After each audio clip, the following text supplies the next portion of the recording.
What's the deal, everybody? Welcome back to Old School Ballin'. We have some incredible playoffs about to kick off, and we've had an amazing play-in tournament going on right now.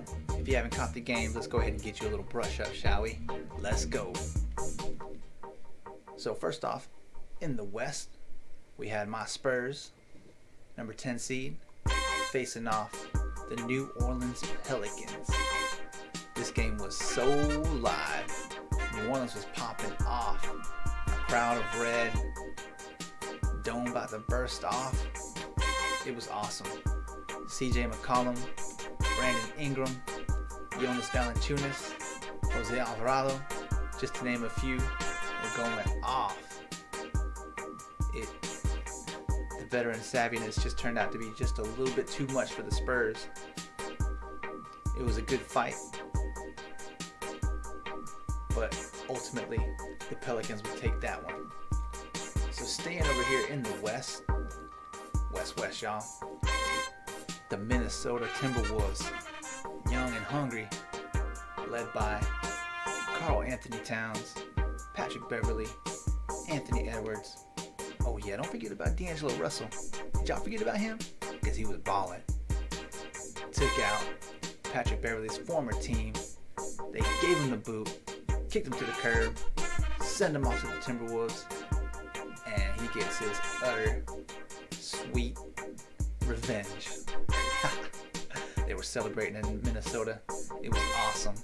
An epic game down to the wire, which would be a defensive play that would turn it around by none other than that dog Patrick Beverley holding it down. As always, they had some incredibly entertaining interviews afterwards, speaking with Patrick Beverley and Anthony Edwards, of course, who always make for some great entertainment. If you haven't seen any of their footage on the interviews, please do. It's a must watch. Now let's swing it on over to the East. We got the 9 versus the 10. Explosive offenses, two of the best offenses in the league, man. ATL and Charlotte. And I really like both of those teams. Representing for North Kakalaki, of course. I just could not have seen this deja vu occur in the manner that it did here with ATL. It was just, Charlotte just, it was not the way they wanted to end their season. I know for a fact. But of course they had a really balanced attack here. Trae Young, Hunter, Herder, Bogdanovich, Gallinari, Capella. The whole squad was balling out. Okongwu. So I really like what ATL is doing. They finally have picked up put the pedal to the metal, kicked it into overdrive, and hopefully they can make a strong run here in the East to represent for their conference and see if they can make another crack at it. We had another young and hungry team in the Cleveland Cavaliers facing the Brooklyn Nets. Now, of course, we all know Kyrie Irving and Kevin Durant came out to ball. Kyrie was on fire. Straight blazing on the court. He was damn near perfect throughout the entire game. He only missed 3 shots? A few shots at the end of the game. Holding it down. But Brooklyn has a really good team. And I hear a lot of these networks, back and forth with, they don't have anybody. They got too many people. They're people. They don't have any role players. The role players are nothing. They're always back and forth, man, swinging back and forth. But they got a strong squad, man. They got Aldridge. They got Patty Mills. I mean, did you catch the Olympics?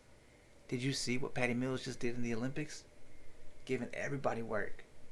So I'm just tired of hearing all this wishy-washy back and forth with that whole Brooklyn story. And the Cleveland has been making some strong noise here this season. They've got some young all-stars, up-and-coming rising stars, some strong veteran presence. Huge. They got a huge squad. They've been playing 3 bigs at a time, and I really like to see it, man. They have a strong paint presence, and they really just have a well-balanced attack. So we're looking to see who will fight for the a chance to fight the number one seeds in their respective conference. So we've already had Brooklyn take that game, you see here, and they will be going off to face Kyrie's old team. You can expect some rough confrontations to say the least, dude, when he steps back into Boston. We got Milwaukee versus Chicago. Another two teams. Well, more so Chicago was led to injury, suffered some serious losses there with Caruso and then with Levine. But DeRozan has been a front runner for the MVP for a majority of the season, holding it down, doing work, and of course, who can forget Giannis? He got his homie Lopez back in the mix. Drew Holiday, Bobby Portis, even added some reserves here with Grayson Allen. So I mean, they definitely, the champs, don't sleep on the champs for sure. I mean, they got a little something to say about everything going on in the league right now. Again, Toronto is making a strong rise back up to the ranks in the number 5 spot.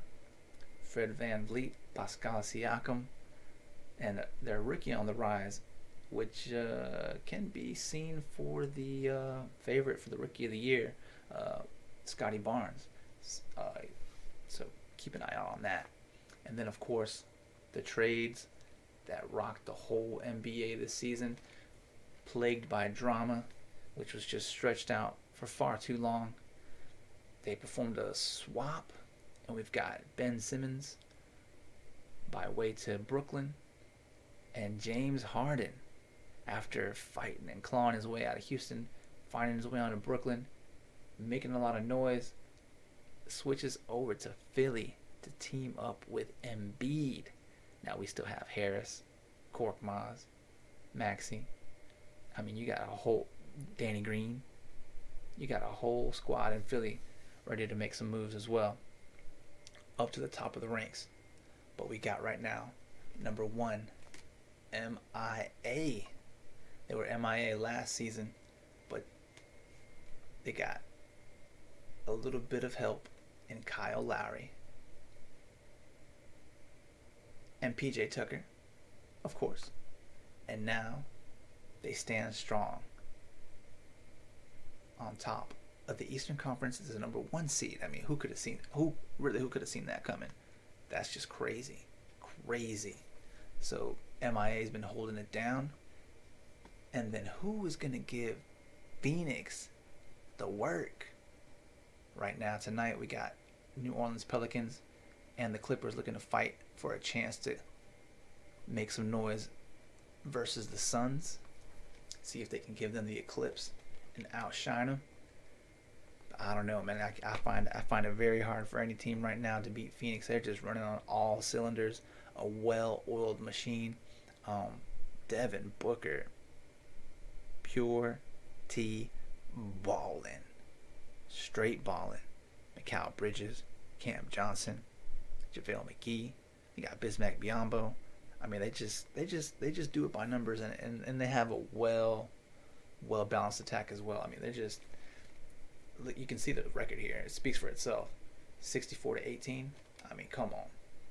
Dallas versus Utah. I find this one a little bit more even, but I do give the advantage to Utah. They have been putting in the work for the past few years. They've been the number 1 team in the league. They kind of rose down the ranks just a little bit, but you still got Rudy Gobert, which is a problem. Now, again, if you watch the Olympics, I really wish Utah would just give him more touches, man. Get him a little bit more involved instead of just forcing him on defense. I mean, utilize him, man. That's a strong tool you have there. So I really wish they would quit worrying about this perimeter play. But speaking of perimeter play, I do have to give a mention to Jordan Clarkson, just ripping up the court from deep, mad handles, driving to the basket, and of course Donovan Mitchell. But I really think they should use Rudy Gobert's presence more on offense, man, and just get some easy buckets for him, man. Just feed him down, let him post up, and let him go to work. Because I really don't think Dallas. They did make a strong rise up the ranks, but I really favor Utah. I may be wrong in this one. I'm not, but I kind of see Utah having the advantage in this matchup. Now Golden State, wow, completely turned their season around. They have been on the rise. They have had some injuries in and out of the lineup. I mean, we got a miraculous comeback from one of our favorite Splash Brothers. They've just been consistent and developing their team chemistry. So Golden State, they got a little bit of a problem they're running into over there with the Joker, Nikola Jokic. The Denver Nuggets have been holding it down this season as well. They have a lot of, Aaron Gordon joined the squad. They just got some strong role players there as well. I really like Facundo Campazzo. So let's see what happens. This could be an interesting matchup where we have the more fast-paced, small ball, I guess you can kind of call it. They have different styles of play, but Denver has an interesting approach. I think they kind of more adapt. I see them more adapting to their opponents, but they have a very interesting approach where they got that point center making moves and really applying a lot of pressure into the paint. So let's see how that one goes. But my favorite matchup here, I really love this team. I've been praising them for quite some time now. You can look back at some of my previous videos. You see I've been rocking out for the Memphis Grizzlies. Man, they just got a great team, young squad, hungry. They do it by numbers. Everybody eats. Everybody's got a role to play, and you really see it. They got some great chemistry. You can tell they believe in one another. They do it by committee. They keep a strong attack into the paint and really get the ball moving. They're fast. They just have a very vibrant style of play, and I really enjoy watching the Grizzlies play. And of course, John Morant. Dillon Brooks. You can go down the lineup. Jaren Jackson Jr., Desmond Bane. You can just keep on going, man. Everybody that steps in handles the business. That's for damn sure. But of course, Minnesota recently has been playing very strong. So this is going to be another interesting matchup where they've got the big man down low. Steven Adams versus Karl Anthony Towns. To me, that's going to be quite the interesting matchup. I think Steven Adams, they don't really mention it, but he really does have some of those like tenacious tactics where he's kind of a pest on defense. If you can see, keep an eye out for that. So I can kind of see him trying to get in there into Cat's mind and see what he can do on top of Beverly as well. And then the whole Anthony Edwards against John Morant too. That's going to be an explosive matchup. Then you got D'Angelo Russell. So this one's going to be some fireworks being sparked off for sure. So let's stay tuned to that and see what occurs.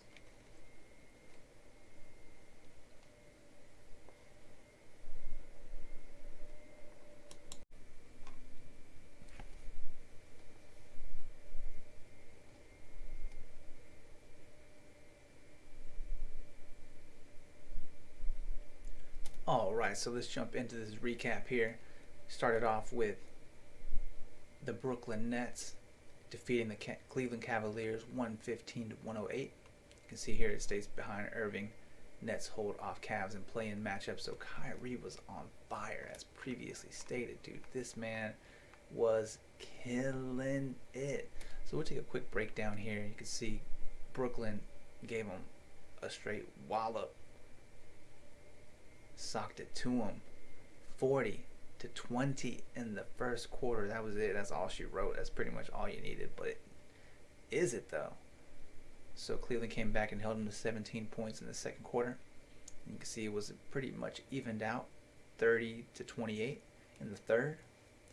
And Cleveland kept on tightening up, 35 to 30.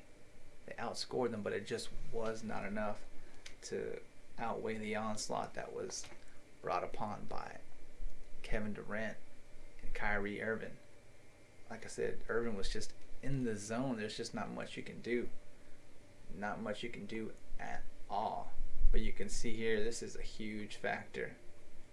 zero lead changes, 0 times tied. So once you get out that far in front and you got these two fellas holding it down at the helm, not much you can do.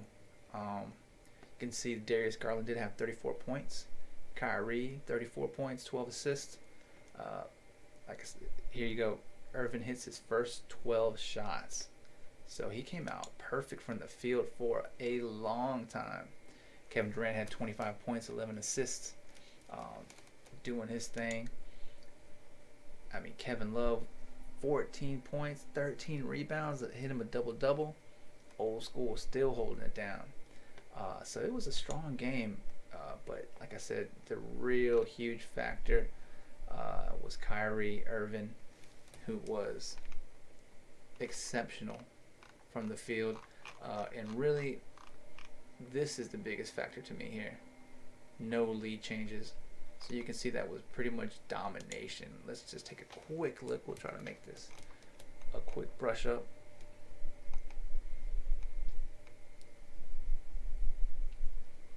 So just observe and just take a quick look at that.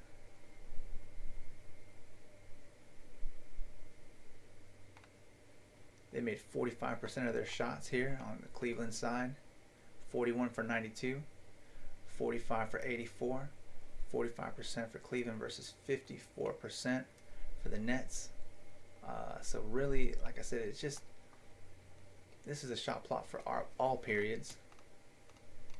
The lead tracker, it's all black. Meaning it was all the Nets, and their biggest lead was 22. Their longest run was 10. It was just outrageous. Darius Garland, 34 points, tied with Kyrie Irving. Kevin Love, 13 rebounds. Now, this is surprising here. Bruce Brown has been holding it down, doing his thing too, man. He really fits in where he can get in. He got 9 rebounds, man. 9. Rondo had 9 assists. Kyrie had 12. This was a huge night for Kyrie Irving. Evan Mobley had 2 blocks. Nick Claxton, man. Nick Claxton is a beast too. 5 blocks. Doing his thing. You can see they out-rebounded them just barely. 43 to 40. And like I said, I think they were really missing Jarrett Allen. The throw power really holds it down for them. He's just a dominant inside force. 33 assists to 26. So as bad as things started off, Cleveland really did a good job of making it tight and coming back. 9 steals apiece, 9 blocks on the Brooklyn side. That's just wild. They're pretty much neck and neck with the turnovers. 44%, almost 45 there, 53.6. The threes, 34.6% versus 32.1. The free throws is really what helped out here with Cleveland, 85. So whenever you can stop the clock and get some free points on the board, there's no more beneficial factor other than that. Now this is strange for me. 66.7 for Brooklyn. Very strange, especially with Kyrie and Durant having the majority of the ball possession. I find that factor very strange. But points in the paint, 60 on Cleveland. That's really their strength. Versus 50 for Brooklyn. 20 second chance points. I'm telling y'all, these are the 2 most dominant factors to help win games, and free throws. I really think that gives you the edge. Fast break points, 11 versus 14. Brooklyn had the edge there. So overall, a great game.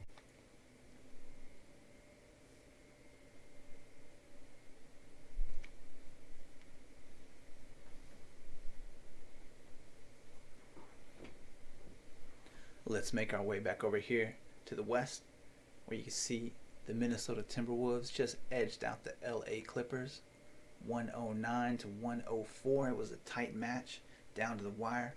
Minnesota was popping. The crowd was into it, to say the least. It was an explosive atmosphere. Really great game to watch. Just some high-level players, young teams trying to make their mark in the league. You got Edwards and Russell rally Wolves past Clippers to nab the 7th seed.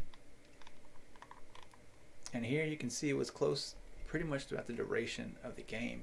If we take a look here at the quarter breakdown, we got the LA Clippers came out 26 to 20. Then Minnesota kind of tightened that up, 33 to 25 in the second quarter. Third quarter, LA Clippers come back out strong, 33 to 25. But ultimately, that last quarter, Minnesota would just tighten down and minimize them to 20 points, allowing that lead to come out to 109 to 104. You see, this was a back and forth game with 8 lead changes. It was tied 9 times. I mean, all the makings of a great series. Anthony Edwards, 30 points. Paul George, 34. D'Angelo Russell, 29. I mean, the stars really came out to shine in this game. Edwards and Russell's combined for 59 points to carry the Timberwolves.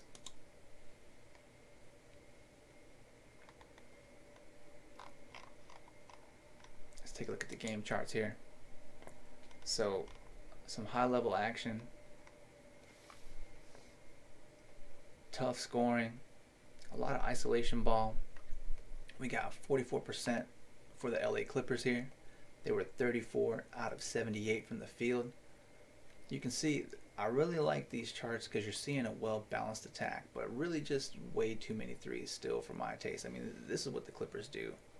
You know, dribble, ISO, size up, break a three. I mean, that's only going to take you so far in the regular season, but once it comes down to the postseason, I'm putting my money on a strong strategy, and I'm kind of not putting my faith in the isolation ball for damn sure.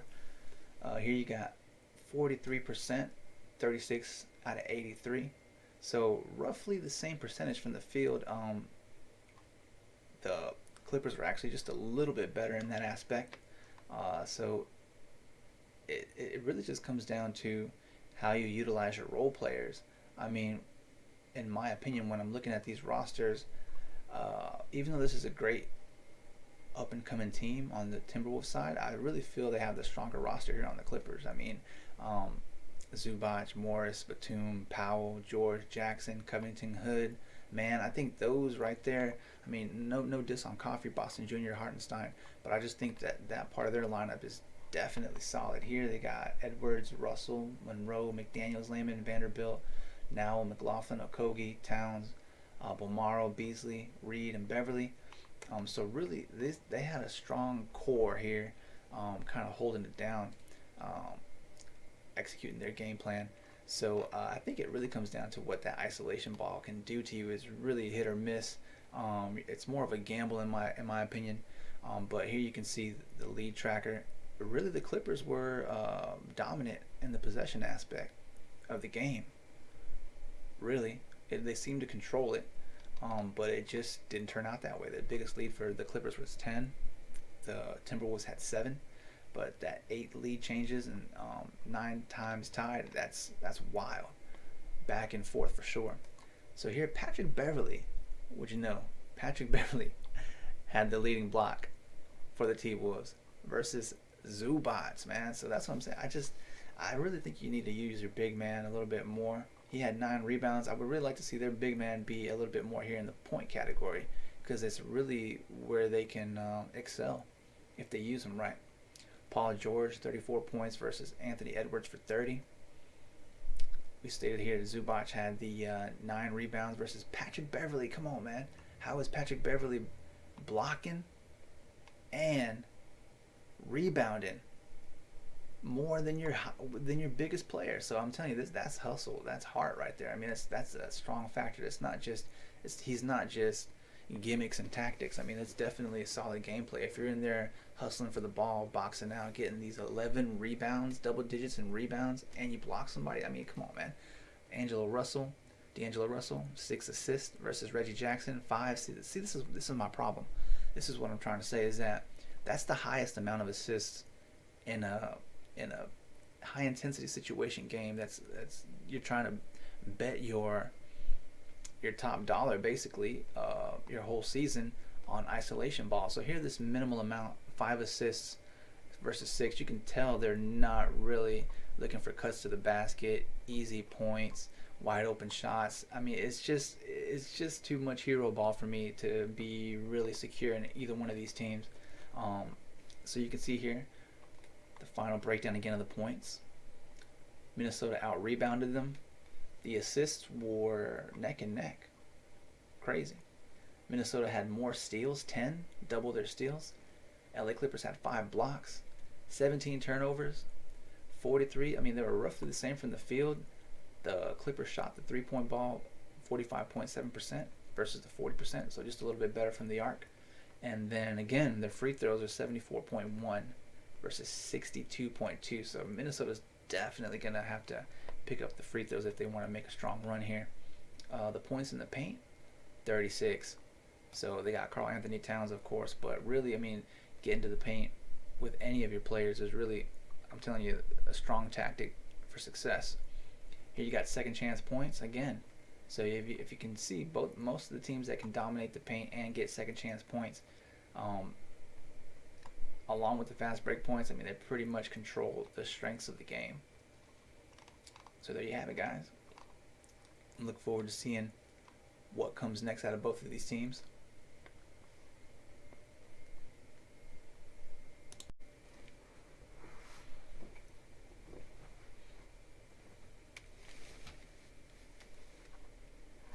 All right, so back over here to the West, the Pelicans eliminate my Spurs behind McCollum's 32 points. So it was good to see the San Antonio Spurs turn their season around, get an all-star into the mix, and try to make a strong rise, get that experience, play for something, games that matter, of weight and worth. But McCollum was just on point, and not to mention big shout out to North Carolina's own Brandon Ingram. Pure baller, incredible handles, sharp shooter, solid defense, just an all-around threat. I love this young man. I love watching him play.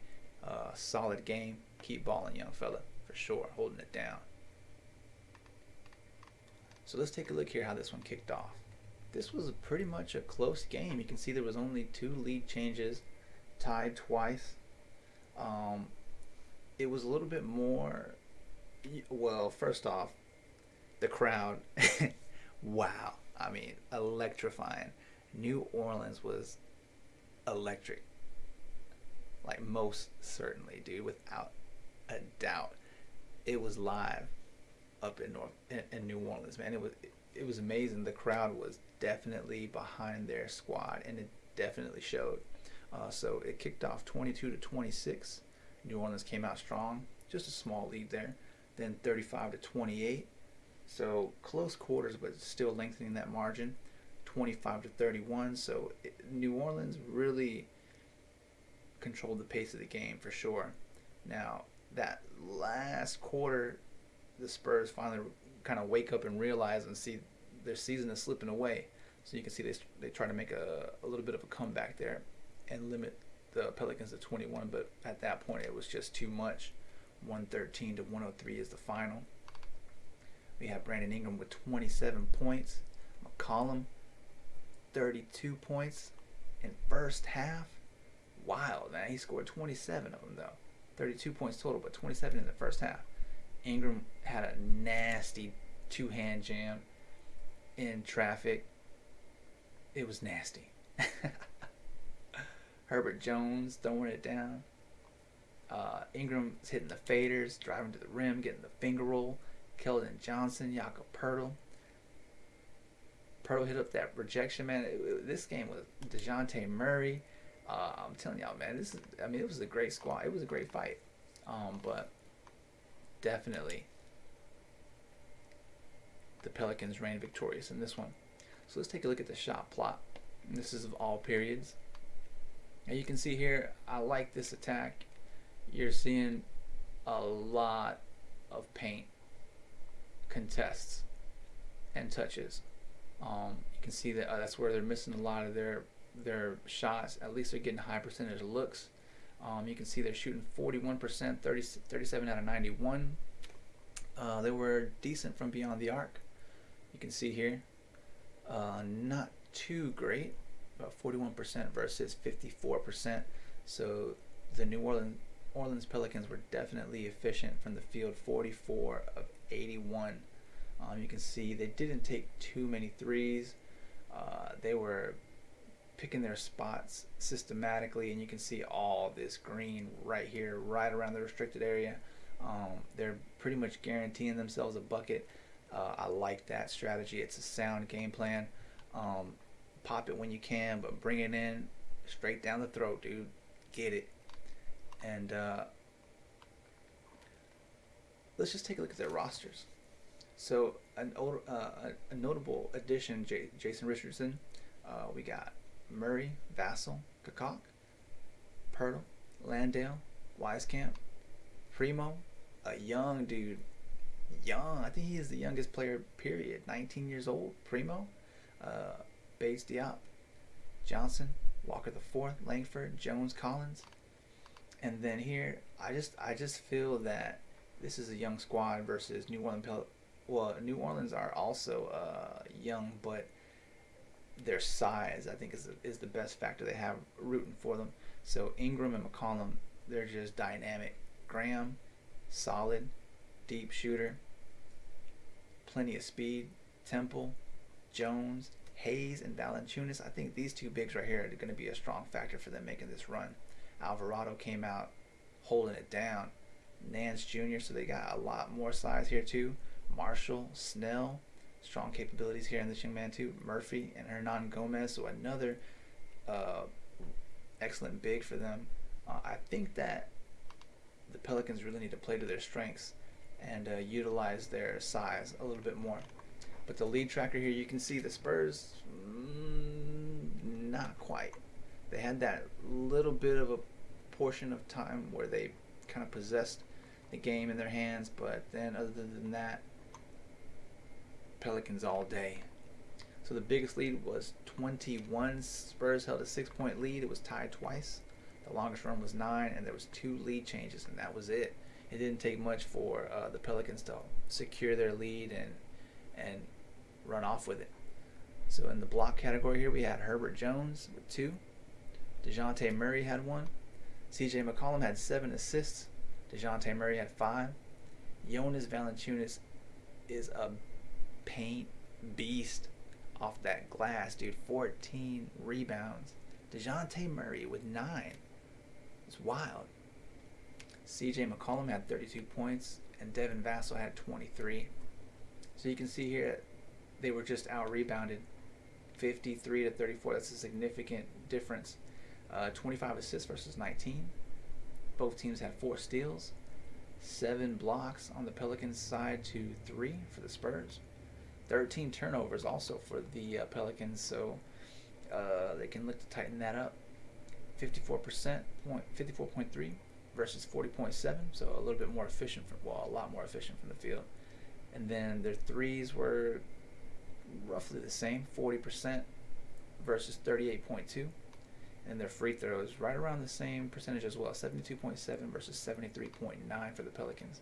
So again here, dominant, as I was saying, just looking at the shot chart, you can see that the points in the paint were the most appealing factor for the Pelicans, 56 to 38. They were pretty much neck and neck on second chance points, and then fast break points went by the way of the Spurs. So with that being said, the Spurs have been eliminated and the Pelicans move on to live another day. Let's see what happens from this point on. LaMelo Ball had 26 points. Trae Young, 24. Washington was doing his thing, going ham. Gallinari is really one of my favorite players that I feel does not get enough deserving credit. He's really a cornerstone of this team and lifts the team on his back in a lot of situations. I look for Danilo Gallinari to have some solid gameplay, making a run here in the playoffs. Trae Young hitting up his floater, of course. Gallinari was just all over the place. I love his post-up game, too, is what I like about him. Man. He really has some good triple threat position decision-making. Let's see, DeLon Wright was doing his thing, too. Bogdanovich hitting the threes. Herter was hitting the threes. Hunter was holding it down. So let's take a look at these game charts. So you can see this is one thing. I don't know what was going on with Charlotte here. I don't know. But they were shooting a very low percentage. Was that 38%? 34 out of 90 shots. And look at all these brick threes. I'm telling you, man, that's what happens with these teams. They just live. They really don't live by the three, man. They die by it, dude. It's just. If you don't know by now at this point at the NBA level that you're shooting way too many damn threes and it's not doing you any good but digging you a deeper hole, like, how do you not recognize this by now? That's really what all these teams do. Well, they have these, what's the word I'm looking for here? Enormous deficits. Enormous. Monumental. Astronomical deficits even, like, because you just keep breaking threes, bro, and you're just digging yourself a deeper deficit every time you go down with no points on the board, man. So at least if you miss a three or two, get in there and get a bucket, dude. Like, it's just too many attempts, and I gotta quit saying it over and over, man. But clearly you see it on this chart, and you see it in the NBA all the time. For whatever reason, people just want to brick up a house full of threes, but it's just not getting the job done. But here we go over here, 49 to 94, 52% high efficiency from the field. You can see they picked their spots a little bit better, but still not as bad. You can see here there's not very much mid-range going on either aspect, either side of the fence here. Atlanta a little bit more, but they're definitely dominating the paint here. You can see all this green. Trey always gets in here and penetrates the defense, throws up the lob or dishes it off, drop off pass. Like I said, I really like both of these rosters. I mean, Martin, Thomas, Thor, McDaniels, Bouknight, Jones, Oubre, Ball, Plumlee, Bridges, Harrell, Richards, Washington, Rozier. They got a strong team. They really just need to put it together and figure it out. I think this is one of those teams I would like to see Charlotte kind of stick together and develop that chemistry. I mean, I can see they're going to make some changes. I really hope they don't make too many and they really don't blow it up per se, but let's see what happens with this team next year. So on the Atlanta aspect, I mean, they got a solid roster too. Bogdanovich, Capella, Gallinari, Hunter, Wright, Dieng, Johnson, Knox, Herter, Okongwu, Mays, Luwawu-Cabarrot, and Young. So they definitely have all the pieces necessary at this point. I mean, I think they could use a little bit more strength in the support roles, but I think Atlanta is definitely prone to make a strong run this season. So as you can see here, Charlotte, they started off all right for a moment, and then it just fell apart. All red. It was all Hawks from there. The biggest lead is 33. That is outrageous. That is outrageous in this type of a game, this type of scenario where it's high stakes. I just can't. I could have never seen that coming. Wow, jaw dropper for sure. So their biggest lead was 4. It was tied twice just at the very beginning of the game. The longest run was 11, and there was only one lead change, and you can see what happened after that. So here we got LaMelo Ball, 26 points. Trae Young with 24. So he may have been the highest scorer in the game, but it didn't quite do anything for them. PJ Washington had 6 rebounds. Clint Capella with 17 rebounds, man. Beastin', almost had 20. Go ahead and get that Twinkie next time, man. LaMelo Ball had 8 assists. Trae Young had 11 assists. PJ Washington had 2 blocks, and Clint Capella had 3. Those are your leading players for the night. And then here in the team comparison, you got the Atlanta Hawks out-rebounding the Hornets 54-41. You can see 31 assists versus 22. So I'm really not sure what was going on with it. When you look at the game, I mean, what happened? There's so much here. 5 steals to 4, 6 blocks to 4. They really minimized their turnovers on the Atlanta Hawks end versus 14 for the Hornets. So it wasn't too many turnovers in that. And really, I mean, it's not like turnovers absolutely killed the Hornets. They were just breaking a lot of shots. Here, 37.8 from the field. That low efficiency killed them. From the 3 too. can see that 31.7. So just low efficiency. I mean, you can call it an off night from what it looks like. And really what happened is, you can see they weren't shooting high from the free throws either. But efficiency here, 52.1 and 50 from the three, like that's solid. So Atlanta completely dominated this game. I mean, that's just an understatement. Domination for sure. 54 points in the paint versus 40 for Charlotte. 7 second chance points versus 19.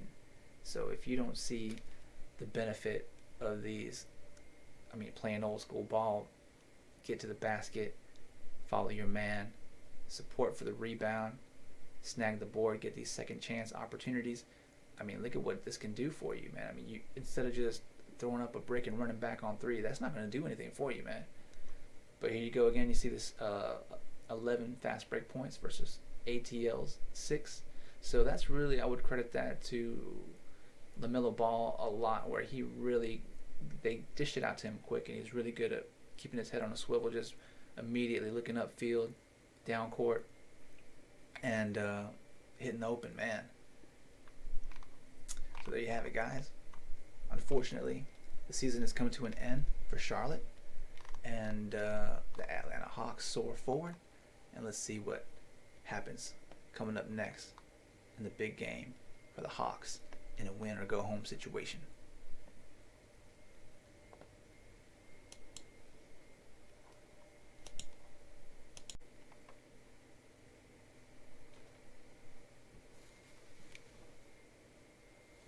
All right, guys, so that leads us to tonight's games. Let's give a quick wrap up here.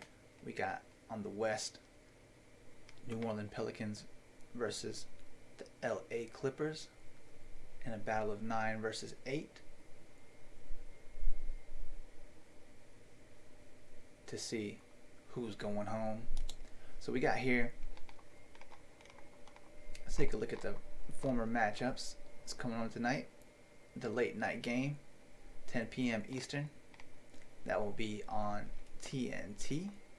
And you can see the last matchups here. They just recently played April 3rd, 2022. The Pelicans lost that previous matchup 100 to 119. Then we got the Pelicans taking the win here on January 13th, 113 to 89. Prior to that, November 29th, 123 to 104 by way of the Pelicans. And this was not a pretty start to their season, but you can see they definitely turned the bus all the way around. And then we've got the Pelicans beating them again. So they got some of their first wins to this team in the season, 94 to 81. And the 103 to 120, the Pelicans pretty much have taken the series of just playing throughout the season. So they showed up when they've been playing the Clippers. It appears at least they've had their number this year. Hopefully they can dial it in one more time and show them what it's up. So you can catch that late night game tonight. I think, like I said, I don't know, man. It's hard to bet against the Clippers, being that especially they've had so much veteran presence. And then for me, I think Reggie Jackson's just been on another level lately. I expect big things out of him. Let's just take a quick look at these game charts and see what they say. Season averages per game. We got the New Orleans Pelicans roughly 113 points. The Clippers are averaging about 104, so they're outscoring them. I mean, it looks what I would assume. I mean, for me, the big man matchup, the Zubac versus Valanciunas, those are some beasts, dude. I mean, that's a battle down low for sure. You got Paul George versus McCollum. I still would give the edge a little bit to Paul George, man. I mean, McCollum's great. I'm not going to front. Again here, rebounds. Valanciunas has Zubac on rebounds, but there's something to me about Zubac. I don't think they give him enough play, but I think he really shines when his number is called. And again, the star matchups is pretty much Paul George and McCollum, and then the dominant bigs, Zubac versus Valanciunas. So you can see that, I mean, what I don't like about the Clippers is they go into a lot of isolation basketball, and I really don't find that effective, especially in the playoffs. I think that's pretty much the detriment of most teams that, solidify their offense through that style of play. But you can see it appears from these stats anyway that they out defend them, but it's just not the case. But they definitely have some sticky fingers and a strong presence at the rim here. Turnovers though, that's it, and I think that comes a lot with the isolation play where you're not really keeping your eyes up for your teammate and you're really more laser focused on the basket and trying to score. I think they throw up a lot of bricks too as far as threes, but you can see it doesn't show for whatever reason. I mean, it shows they have a 45%, but just because you're hitting 45% of your threes, you're still being outscored and you're still losing the series. So that if that doesn't tell you anything, I don't know what will. So they're still a strong 40% at the three, but hitting more than half of their shots at 54.3. The free throws, they're pretty much neck and neck, right at 74%, give or take, tenth of a percent. So points in the paint, all New Orleans. Second chance points, all New Orleans. And I think that's really, for me, what makes winning basketball there. If you have the edge on both of those two factors, more likely than not, the pendulum's going to swing towards your direction. And then you got fast break points. They're just 8-6, so they're not too much of a difference there. But a pretty solid matchup for the most part. Again, that one's coming up, late night game. Check that one out.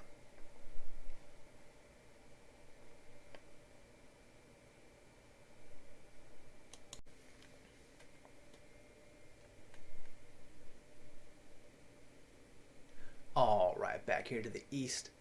The play-in tournament, we have another number 9 versus the number 8 seed. We got the Atlanta Hawks versus the Cleveland Cavaliers. That game will be at 7:30 p.m. Eastern on ESPN. Check that one out. That one is in Cleveland. So you can see here their previous matchup. I think that was what actually this game led the Hawks to be into the play-in tournament. You can see they took that one 131 to 107, so they're definitely playing energized with some spirit. And then prior to that, they defeated the Cavaliers again 124 to 116 back in February of 15th of 2022. And then before that, so the Hawks have really dominated the Cavaliers so far at this point of the season, 121 to 118. And you can see both of these teams were kind of more on the struggling side of things. Cleveland not so much. This is their turning point. I would say they just started to slip. And then right at the beginning of the season, the Cavaliers took that one over. I think that's when they still had Rubio. They were still kind of on the up and up. Of course, you can't really tell much from this point of the season as things just start. But the Cavaliers took that first game. And then here again. So the Hawks have taken the majority of their meetings, 100 to 82. That was back in March 14th. So it appears that let's go back here. It appears that ATL could, like you say, it sees here that the Hawks carry momentum into the play-in showdown on NBA.com here. So I do kind of agree with that. It does appear that way, but I don't know. At this point, the Cavaliers have been playing solid basketball, and I wouldn't count them out just yet.